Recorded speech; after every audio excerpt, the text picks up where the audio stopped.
máscara que sorri com dentes. Os primeiros sinais da manipulação. O sorriso que confunde, quando a fala não bate com o corpo. Feche os olhos por um instante e imagine alguém sorrindo para você, mas há algo estranho nesse sorriso. Os lábios se curvam, mas os olhos não acompanham. O corpo hesita, e mesmo sem entender por quê, algo dentro de você sente que há um perigo velado por trás da gentileza. Já sentiu isso? É o corpo do outro que fala primeiro, e ele nunca mente. Talvez você esteja passando por um momento em que precisa confiar nas pessoas, mas sente que algo não encaixa. Segundo Paul Ekman, nosso rosto revela emoções autênticas em milésimos de segundo, antes mesmo da mente conseguir censurá-las. Nietzsche chamava isso de contradição moral. É quando o gesto trai a intenção. Quando alguém diz, eu me importo, mas o corpo diz, quero algo de você. Musashi, o maior estrategista do Japão feudal, observava o descompasso entre ritmo e fala. Para ele, quem mente tem um corpo que dança fora do compasso. A fala tenta seduzir, mas o corpo tropeça. E se você aprende a ouvir esse tropeço sutil, você se protege. A verdadeira força nasce da percepção, não da força bruta. Por isso, pare de ouvir apenas palavras. Veja o silêncio entre elas. Já aconteceu com você de sentir que alguém era bom demais para ser verdade? Que algo não fazia sentido, mesmo com elogios ou promessas? Esse é o primeiro alerta. O sorriso falso não é apenas uma expressão, é um disfarce. E quando o corpo se atrapalha com ele, o véu começa a cair. Se isso já aconteceu com você, deixe um sim nos comentários. Continue comigo até o final, porque hoje você vai aprender a se proteger como um verdadeiro estrategista da alma, alguém que enxerga além das palavras. O elogio como isca, quando a gentileza tem segundo interesse. Existe uma gentileza que não nasce do coração, nasce do cálculo. Ela mede o que você deseja ouvir e oferece como isca. Elogios são doces para a alma, mas também podem ser anzóis disfarçados. Nietzsche dizia, quem elogia demais, quer algo. E você, já foi fisgado por um elogio que, mais tarde, revelou seu preço? Estudos da Harvard Business School mostram que elogios exagerados nos tornam mais vulneráveis à manipulação emocional. Eles ativam áreas do cérebro relacionadas ao prazer e reduzem nossa capacidade crítica. É como se, por alguns segundos, relaxássemos a guarda. E é exatamente aí que o manipulador entra. Musashi, em seus treinamentos de batalha, não prestava atenção nas palavras do oponente. Ele observava os olhos, porque os olhos revelam onde a intenção mora. Quando alguém te elogia e ao mesmo tempo desvia o olhar ou se aproxima rápido demais, há algo errado. O verdadeiro elogio é calmo, sincero, sem pressa. Pessoas manipuladoras costumam elogiar exatamente onde você se sente mais vulnerável. Se você duvida da sua beleza, elas elogiam seu rosto. Se você se sente pouco valorizado, elas exaltam seu esforço. O elogio, então, vira moeda de troca. E você, sem perceber, começa a pagar caro por essa atenção. Por isso, quando o elogio vier rápido demais, sem que você tenha feito nada de especial, levante o escudo. Nem toda gentileza vem de bondade. Às vezes, ela vem de um desejo oculto. E quem aprende a sentir isso, começa a ver o invisível. O corpo não sustenta a mentira. Você já percebeu que quando alguém mente, o corpo reage antes da mente tentar controlar? É como se a verdade se recusasse a ficar em silêncio.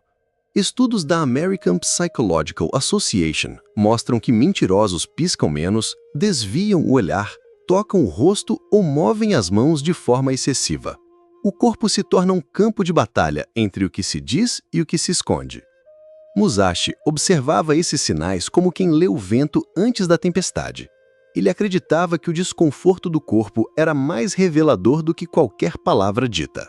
Um olhar que foge, um sorriso congelado, um silêncio calculado. Tudo isso forma um mapa da verdade oculta. Nietzsche dizia que a mentira mais perigosa é aquela que usamos para enganar a nós mesmos. Porque quando mentimos para os outros, ainda resta um traço de consciência. Mas quando acreditamos na própria ilusão, perdemos o contato com a alma. E então, tudo se torna teatro. Um teatro que cansa, que sufoca, que cobra caro depois. Na presença de alguém que mente, algo dentro de você se contrai. Você sente a rigidez no ar, mesmo sem provas. E essa sensação é válida. É seu corpo, sua intuição, sua sabedoria ancestral tentando te proteger. Não ignore isso. Registre. Quando alguém hesita antes de responder, ou responde rápido demais, como se já tivesse ensaiado, algo está sendo escondido. Nesses momentos, respire. Não reaja. Apenas observe. A verdade sempre se revela. Primeiro, no corpo. Quando a pressa é defesa, a estratégia da justificação antecipada. Você já conversou com alguém que começa a se justificar antes mesmo de ser questionado, que fala rápido demais como se estivesse fugindo de um julgamento invisível? Isso não é coincidência. É defesa antecipada. A pressa em falar antes que o outro pense é muitas vezes um escudo contra a descoberta. A Universidade de Stanford confirma: manipuladores forçam urgência para driblar o pensamento crítico. Nietzsche dizia: quem responde rápido demais está se defendendo.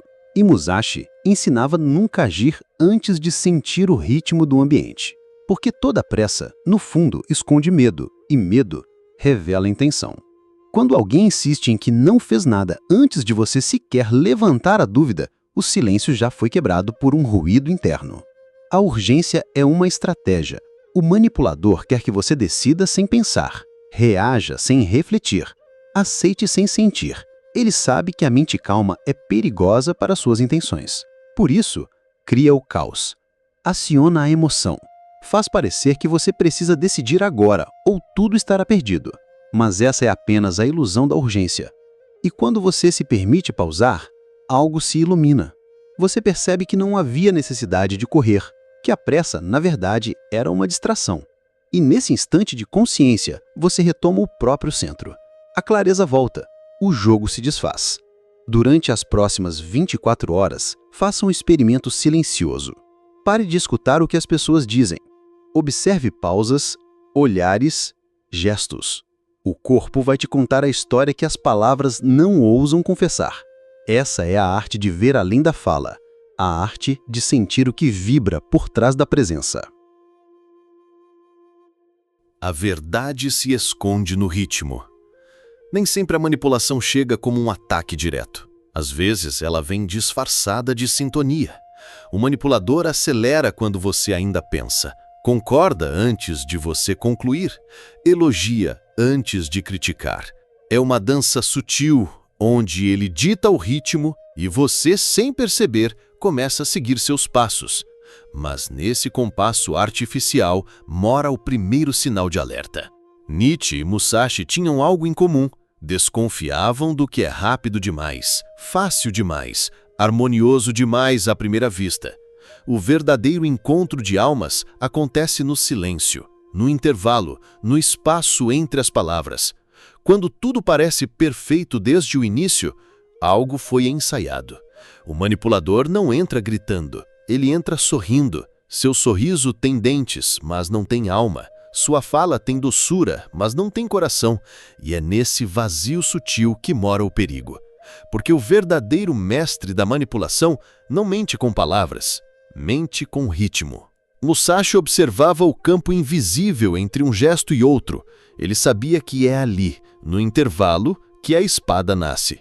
O manipulador se revela não no que diz, mas no tempo entre o que diz e o que faz.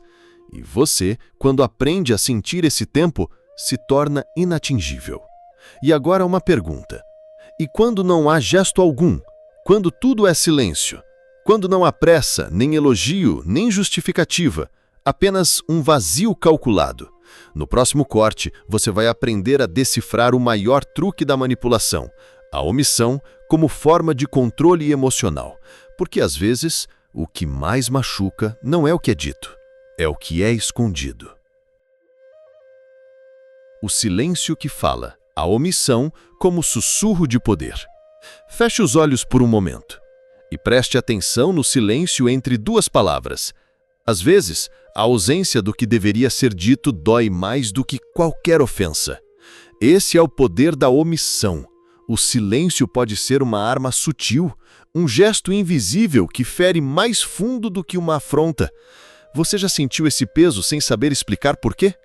Talvez esteja lidando com alguém que simplesmente não responde. Não responde mensagens, não expõe motivos, não justifica ausências. O silêncio se torna uma sentença, um vazio que escava seu coração.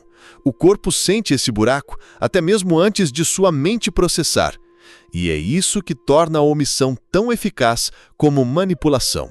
Segundo Bruce Lipton e a epigenética da consciência, nosso corpo responde ao ambiente emocional invisível. O silêncio atuando como energia negativa ativa reações físicas de tensão. As células vibram nesse vácuo e seu sistema emocional se fecha, construindo muros internos, sem uma palavra sequer ter sido dita. Neville Goddard falava sobre o poder da imaginação no vazio. O que não é dito preenche a mente com suposições, e a mente, nesse espaço silencioso, projeta narrativas que muitas vezes são piores do que a verdade. O omissor não precisa falar, ele deixa sua ausência ser interpretada, uma ausência que se torna presença. E se isso já aconteceu com você, se esse silêncio te enlouqueceu, deixa um silêncio nos comentários. Porque na próxima etapa você vai aprender a transformar esse vazio em luz, a quebrar o ritmo da omissão com sua própria frequência interior. O vazio como aparelhagem, invisível, mas audível. Existe um tipo de silêncio que ecoa, o silêncio que exige uma resposta. Ele é uma armadilha emocional. Quando alguém cala sobre algo importante, você sente essa lacuna e tenta preenchê-la. E é exatamente aí que se torna vulnerável. A omissão se transforma em pergunta sem resposta e você passa a implorar pelo vazio.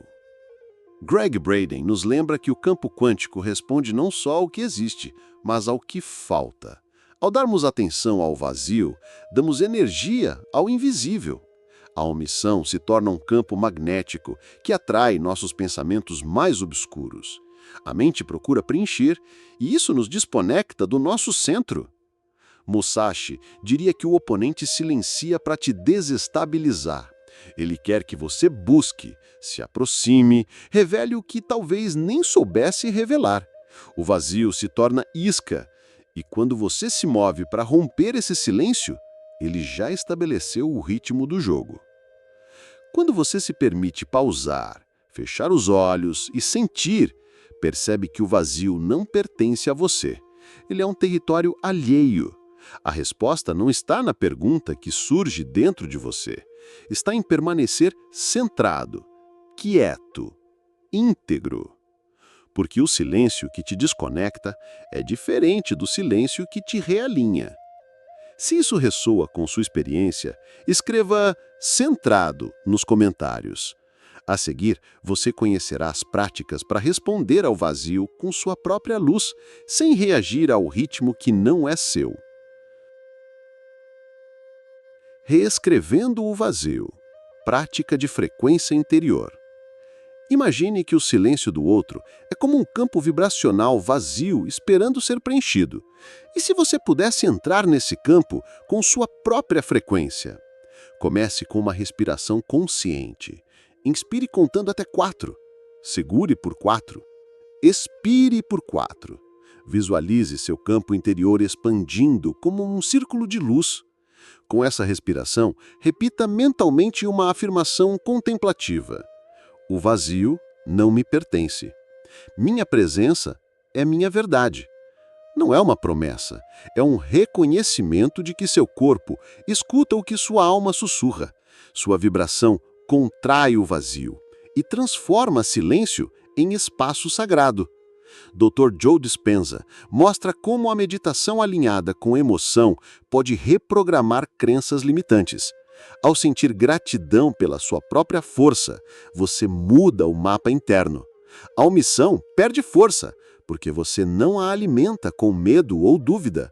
Você se torna radiante por dentro e sua luz dissipa a sombra da ausência. Pratique isso diariamente, mesmo que por 5 minutos.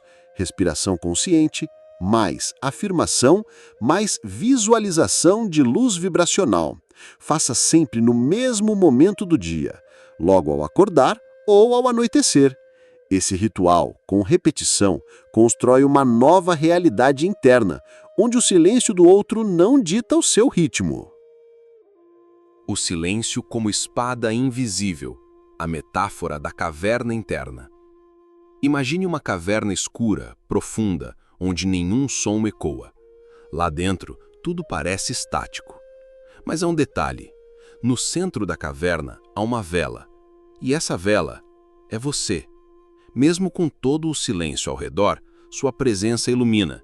A omissão é essa caverna, escura, fria, indecifrável. Mas quando você acende sua consciência, o silêncio deixa de ser ameaça, torna-se espaço de escuta. Muitos de nós passaram anos presos em cavernas emocionais, reagindo a ausências, tentando decifrar silêncios, mendigando respostas. Mas a cura começa quando entendemos. Não estamos aqui para decifrar o outro, estamos aqui para iluminar a nós mesmos.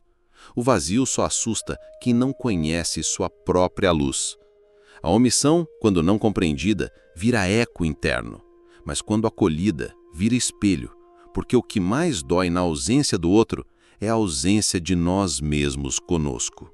É aí que a jornada de cura começa, voltando à caverna, não como prisioneiro, mas como portador da luz.